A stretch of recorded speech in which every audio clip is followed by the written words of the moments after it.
Hey, thank you for joining me on Monday Matters with FameVixen.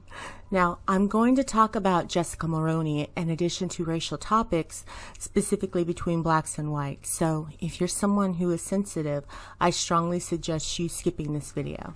Now, let's jump right into this topic of Jessica Mulroney being called out for white privilege. And what does this mean for Caucasian people in general and as a collective? Because this is definitely a black-white issue. So Jessica Mulroney gets sacked because another fashion influencer, Sasha Exeter, called Jessica out for trying to destroy her life, which is absolutely ridiculous, when in truth, Sasha very much exploited Jessica for being white. She even outright lied about not being married. For that information, I went off what Sasha said about being a single parent, since she knows her life. Besides, she might be a single parent now. Now, we know on a spiritual level that Jessica received her comeuppance, but it really wasn't satisfying because it was completely unfair, and so that's why it just doesn't sit right. Let's take Jessica out of the equation and replace her with another white woman or man, and this is where we can see what happened, why what happened was wrong. Because Sasha turned the Black Lives Matter movement into a witch hunt.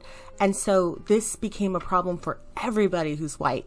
Now, I'm not a lawyer, so I'm not sure under what conditions Jessica was even fired for from her brands. But it is a shame that it destroyed her life at the magnitude that it did.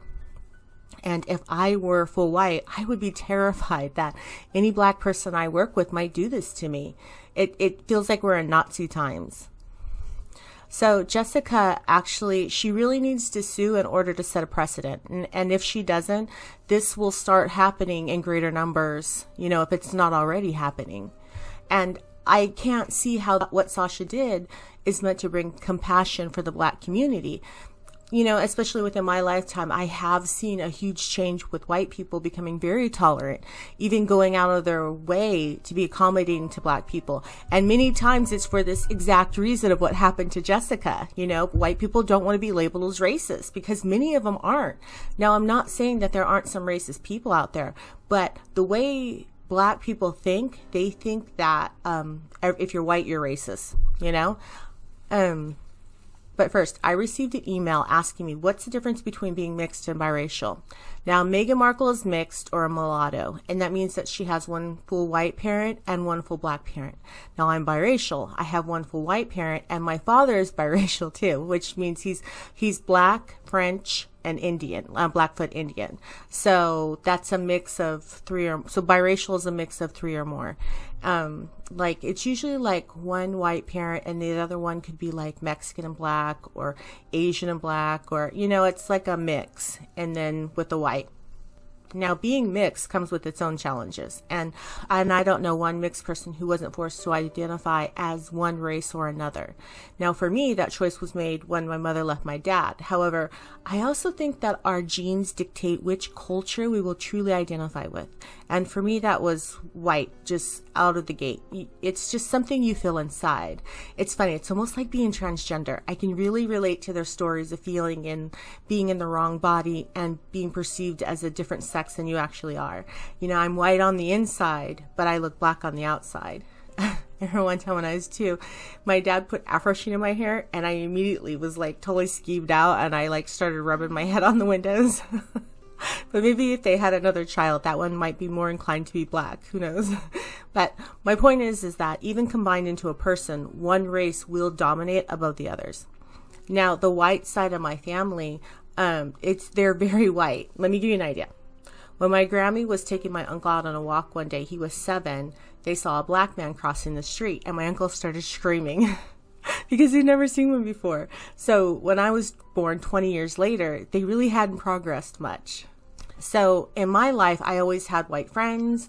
There's just a different mindset. Now, my dad he's from New Orleans, and he seems different from other African Americans who, in my mind, and so an African American in my mind is somebody who has 2 full black parents. Okay. But my cousins, they have one full black parent. And as quiet as it's kept, there is a definite mindset in blacks that is set against white people.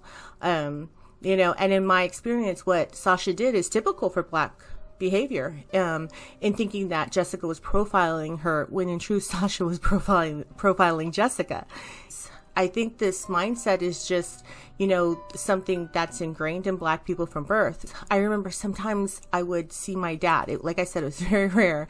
And when I did, it was a completely different, it was a completely different world, But I remember or even when I would go, and especially if I went to a Black salon to get my hair done, I just remember they're always talking about white people, just mad talking shit on white people.